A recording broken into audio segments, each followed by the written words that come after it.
Welcome to Man Does Tech, where I solve the problems you didn't even know you had. You start by saving what matters. Export chats or backup to local storage, then disable automatic cloud backups so nothing resurfaces. Once done, make sure you can receive SMS for your number in case you need to re-verify later. This step prevents permanent data loss and keeps control in your hands. Don't waste time on settings you won't use.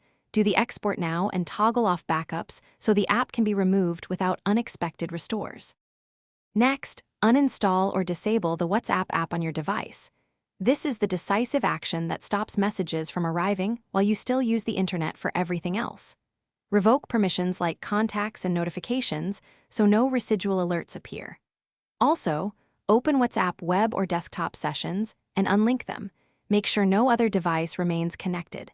These steps remove the app's ability to receive or show messages while leaving your browser, email, and other apps fully functional online. Finally, verify by having someone send you a test message.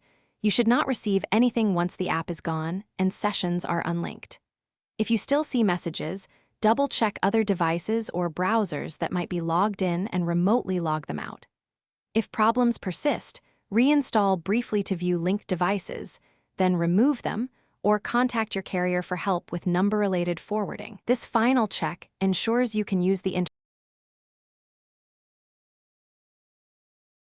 Thanks for watching. If you found this helpful, don't forget to like and subscribe.